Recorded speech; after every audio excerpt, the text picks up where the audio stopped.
This isn't just a Second Amendment issue, it's not just a firearms issue, it's an issue of an overreaching government that wants to come into your kitchen, that wants to come into your living room and just see what you're doing.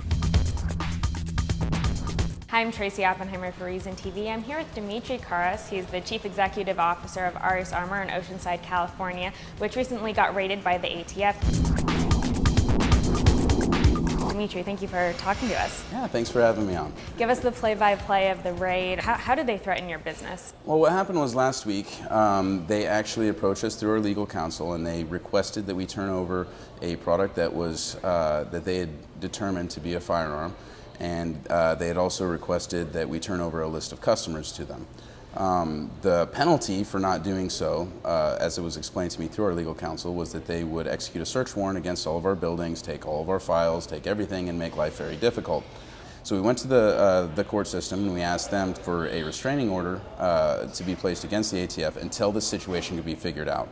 We were granted a temporary restraining order. That temporary restraining order was then later clarified to include the language that it did not prohibit them from conducting lawful criminal investigations. The very next day, they executed a search warrant against all of our buildings, and they proved me right. I went to the court system and I said, hey, I'm being threatened, this is wrong, these are not firearms, please, let's handle this the right way in court, and let's work this issue out. And the response was, well, we're just going to come in and actually make good on those threats that we made towards you. What did they end up taking? They took our computer systems, they took the product that was in question, a myriad of paperwork and other items here and there. And talk about the parts in general. They're AR15 lowers, they're plastic, they're easier to produce, and their problem is that the serial number isn't there.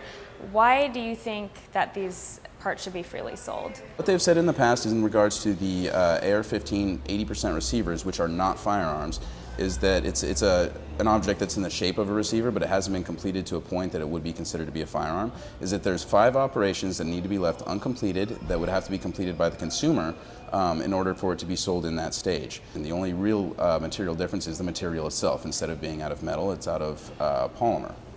Right, and that brings up an interesting point. I mean, it is legal for people to assemble these on their own, and it's also interesting because these parts, I mean, people can print them at home with a 3D printer now. I don't understand why they're targeting your store. This was a nice way for them to get their arm inside of our business and grab the information that they're actually looking for. To think that this is over, a piece of plastic is ludicrous. It's ludicrous. This situation was already handled in the courts. There was no need for a raid to happen.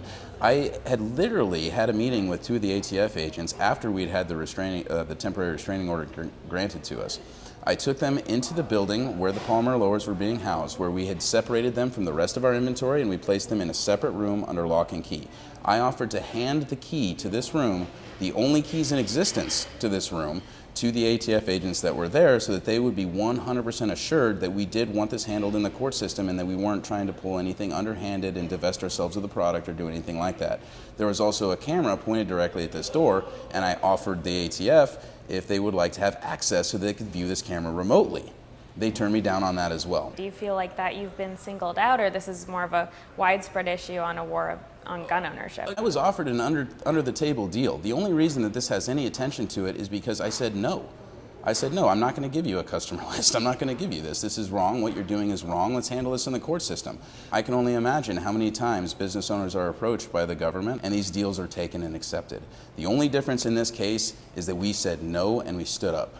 And they say, it's for security reasons, but you say, privacy is more important than these alleged security concerns, whether or not they're legitimate. As our founding fathers have said, giving up liberty in exchange for a false pretense of security. The way that we are founded and how far we've gone from our original intention, it's unbelievable. The fact that they use Gestapo-style tactics against honest, hardworking people, the fact that they invade our lives on every possible level, and they just get away with it. They continue on to do this. Other than privacy, what other issues are at stake here? They have trampled on the entire Bill of Rights. And again, the question of privacy versus security, I would make this argument. An armed society is a civil society. So the more armed our society is, the more civil it will be, and that's my opinion again. But this isn't just a Second Amendment issue, it's not just a firearms issue, it's an issue of an overreaching government that wants to come into your kitchen, that wants to come into your living room and just see what you're doing, just poke around in there. And it's none of their business what you're doing. In California specifically, I mean, we have a lot of excessive gun legislation. Can you talk about what it's like to own a gun shop here? I get asked a lot of times from other people in the industry, why would you operate inside of the firearms industry in California? That doesn't make any sense. This is my home. I'm not going anywhere. I'm not getting pushed out by somebody who's got an agenda that is contrary to what my rights are. And every time somebody from the firearms community leaves California because of the oppression that's going on here, what you're saying is that, well, we're losing one more vote. We're losing one more vote in that fight every time that happens, and the opposition just gets stronger and stronger and stronger. Well, thank you again, Dimitrios. Absolutely, thank you. For ReasonTV, I'm Tracy Oppenheimer.